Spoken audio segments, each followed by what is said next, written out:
I'm a little bit nervous starting this video because I wasn't expecting that maybe a few thousands of you guys were watching these. So hi. And if you don't know me yet, I am May and I've been living in Bangkok already for more than 2 years. I recently went through quite some big life changes. I moved out alone and now I'm just trying to find peace and happiness again here in Thailand. Okay, we're hydrated, we're cool, we're calm, collected. We can do this, let's go! To give you guys a little bit more context about where I'm coming from, let's start with a little bit about my background.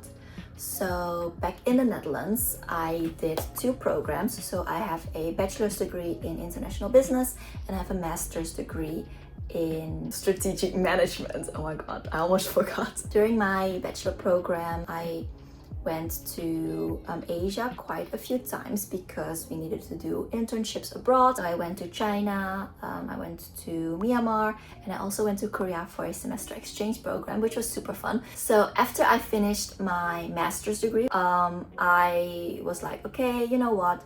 I know that I want to go abroad because I had really good experiences being in Asia. So I really wanted to move back to Asia for a couple of years, for some time to, live that life, I guess. But because it was COVID, I was like, okay, I'm gonna stay in the Netherlands for some time, get a job here, and then we'll see from there, right? So my first job out of college was being a business consultant. So I did that for a year. I learned a lot. It was not a bad job, but at one point I was like, okay, I think it's time for me to make the move and go abroad. Yeah, that is my educational background and my work experience prior to finding my first job in Thailand. It's like past 12 and I haven't ate yet, so let's go to the 7-Eleven to grab some snacks. Also, don't forget your mask these days because the air is very, very polluted. So protect your lungs.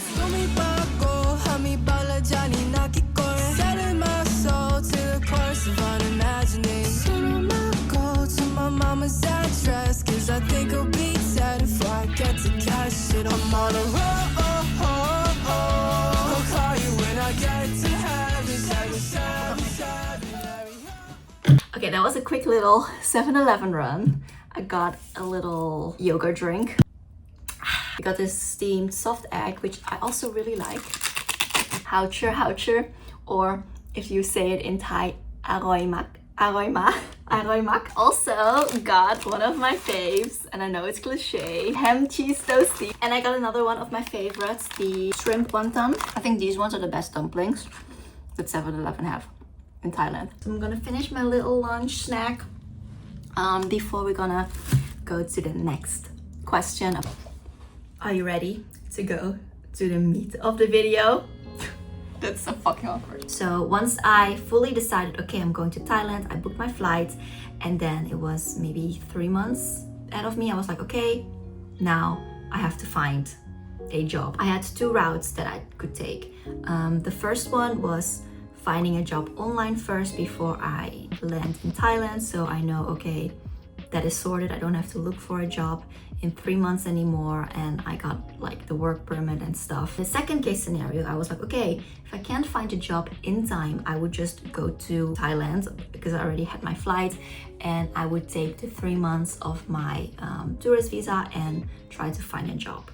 Luckily, I did find a job through LinkedIn before I moved to Thailand, so that was a big relief. But I also know that I got quite lucky with how the first scenario played out, because I think I've seen also a lot of people that come to Thailand first before they have a job and then trying to find work while they are in here. So a few ways how you can find a job in Thailand, I would say, right? From my personal experience, of course, it is using job boards. So you can go, of course, to LinkedIn. That's what I did.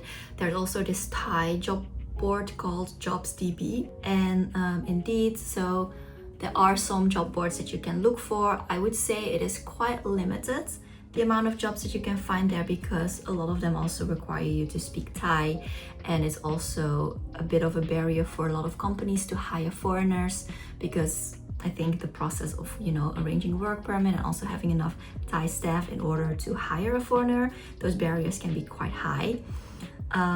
But it is not impossible. I know that there are quite some embassies in Bangkok So you can sign up for their newsletter, or you can go to their Facebook page. You can see if there's events that you know, okay, hey, on this day there's a network event, so maybe I can go and then talk to people from your own country that already are expats or settled in Bangkok, and maybe you can connect. I don't think you even have to stick to your own like embassies network. You can go, for example, if I'm from the Netherlands, right, I would sign up for, of course, the Dutch Chamber of Commerce, maybe also the Belgian one or the German one, you know, like see what events they have and see if there's any network events or things where I can connect with people. The second one is also kind of related to networking, but it's a bit more, I guess, casual. So there are a lot of, how to say, like expat meetups, or some meetup groups where you can go, and not just for business but also just to make friends. I think that's also a really good way, and then you can just see what people that are living here are doing. And then for a third one, I know there is a big demand for English teachers. So I know a few friends that did like a English teaching kind of course or certificate while they were in Bangkok in Thailand. So they did like, I don't know how long it was, but they did a course for like a month, a few weeks, and then they got certified. And then there's actually quite some international schools or some academies where you can teach English. So that is also a way, if you really want to get your work permit, you really want to like have some sort of income, and if you want to stay longer in Thailand, I know that there's quite a big industry for that, a big demand for that. And then I think the fourth way how you can work in Thailand, which is not being hired by a Thai company, because they opened the digital nomad visa or the DTV visa, and allows you to stay in Thailand and work, but not for a Thai company. So you do need to find a position that you can do remotely from Thailand, and it's also a way for you to stay. So I think those are generally the 4 ways where I have seen people find work or work in Thailand that are foreigners. Like, definitely put your mind to it and you can do it, but also be realistic. Like, it is going to probably take some time and a lot of luck as well. You know, as I was watching back the clips that I recorded, I don't think I actually touched upon what I was doing. So the job that actually got me to Thailand was a digital marketing manager for a startup company. Yeah, I had a good time there, and that was mostly because I made some really good friends, really good Thai friends that I'm still friends with to this day. I haven't regretted the move to Thailand, to Bangkok. I still like it here, I still enjoy it. So yeah, let's see how long I will end up being here. I think I'm gonna stop this video here, and I hope to see you guys next time. Bye!